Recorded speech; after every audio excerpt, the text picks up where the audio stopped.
2 months, 3 months, something like that, that's when it becomes a problem because it's like now he's out basically, the entirety of the season or majority of the Yeah. season. Um, he definitely has to be on the court more than he's missing, and that's a real concern as of the last few seasons. But when he is on the court, he's an absolute monster. He's arguably the best player in the world when he's on the court. So hopefully in the next like week or so, he can kind of get back into the swing of things, and we could be in a position of success, right? Like that's the goal. But Yeah. what are your thoughts on the whole AD thing, and like what do you want to see, and then we'll dive into some couple other things. But Well, first and foremost, I'm definitely glad it's not as bad as it could have been. Just because you hate to see a player get injured, especially a really good player, and B, like we love AD, we need AD, especially on this team. Again, I agree with you. I don't understand the narrative that let's trade AD. Like I think we all need to understand that the value that AD brings to this team is immeasurable right now. Like without him, where are we gonna go? Like you're not going to get fair Well, value either. yeah, that and even okay, but even besides the value point, it's like we're not going to make it to first round of playoffs if we trade AD, depending on who we trade him for. But it doesn't make any sense in my eyes. And looking at this game tonight, Charlotte, even though he's not playing, speaking of trade, just really quick, I just wanted to kind of like divert just for a split second. How much of how much of this game is kind of like how like when we played Indiana, it was like Miles Turner and Buddy Hornets, Hield. is it a Yeah, exactly. Exactly. How do you think this is fair since he's not playing right now? Because I know that's the big talk since AD's not playing. Is it like kind of I don't see the problem with the Hornets deal. Like it's been rumored for so long, but like it's been rumored since the offseason, but we've never had like any real traction. Like the only trades we know for sure that had potential of happening was one, the Pacers deal. That was literally a deal that the Lakers turned down that they could have done. And then the other deal was the Spurs. But even the Spurs deal, that was back when Kyrie was still in play to the Lakers. And the Spurs were going to kind of be the middleman. Yeah. So for all we know, there might not even be a Hornets deal on the table. And it doesn't make any sense to do a Hornets deal now unless they give up PJ Washington. Because of Hayward? Well, no. Well, Hayward's back, so I don't know, maybe. But no, I mean, I know, but it just doesn't. There's no point in now because he's just too. Well, he just came back from a fractured shoulder, so I mean, you have to get PJ Washington. If you don't get PJ Washington, then it's a pointless trade. But good news is, and I actually want to make a video over on As It Stands Lakers about this. Good news is that the Hornets and Miles Bridges have started negotiations about bringing him back, about re-signing him.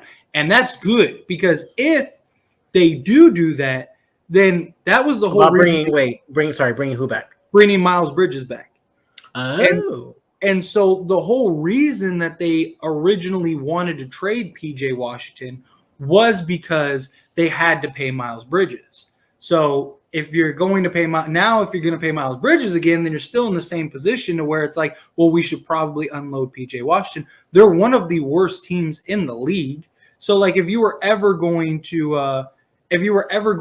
like tank and kind of blow it up, right now would be the time because you're in position to get Victor Wembanyama. If you land Victor Wembanyama, you have LaMelo Ball, Victor, and Miles Bridges for the next like 7 to 10 years. Like if you don't win at least a championship with that, I don't know what to tell you. But you're going to need to unload, Terry Rozier, PJ Washington. Guys, you're going to have to unload those guys. So no matter how you slice it, I just think that it kind of boils down to like a deal. Sooner or later, a deal will likely be made if that's the case, if it works out that way. But anyway, continue. I just wanted to answer your question. How much do you think Victor is going to make? coming in? Just if you just had to throw out a number, like through brand deals or everything. Oh no! I just not salary for a team, real His dollars salary on a cap space. Well, for a rookie is like it's what 5.6 million. Is that the rookie? Is it a cap? Something like that. Rookie cap? Yeah, it's like 5. Like you can't pay a rookie whatever you want. It's Do you agree with that? Do you like that or no? Yeah, because you don't want to have because rookies are so, like there have been number one Unpredictable. Unpredictable. There have been number one draft picks that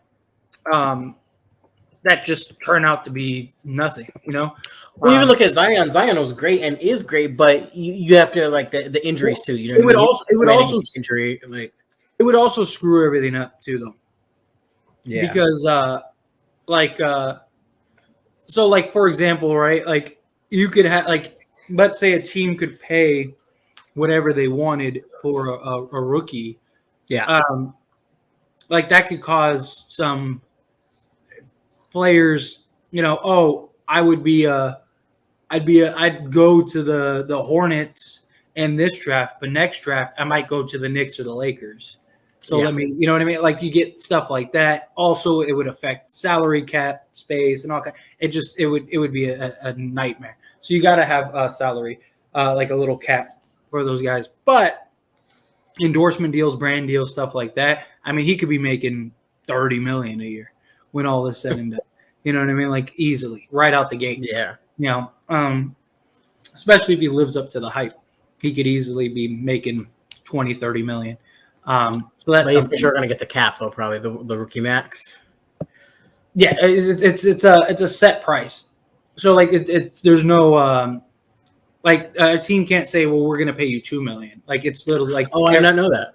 Okay. Yeah, okay. So it's literally whatever. It's like it's a structured. So like usually because I believe it's like 3 years, it's something like 16 million over 3 years. So it's like for a number one pick, which he's going to be the number one pick. So a number one pick, it's something like that, 16, 17 million. Basically, your first year, I think, is like 3.5, 4 million, and then it goes to like 5.5, 6 million, and then it goes to like whatever, 8 million or whatever. You get like basically an annual increase, but it's guaranteed too. So, so you're guaranteed, like even if you at least make $16 million for being a top pick, and it's like it's the same thing for all of them. Like they have structure. The only ones that are different is if you're an undrafted or something like that. They have like the structured scales throughout it. So yeah, but here, let's jump into the comments real quick, and then because I do want to continue carrying on with the trades. Lakers need to trade with the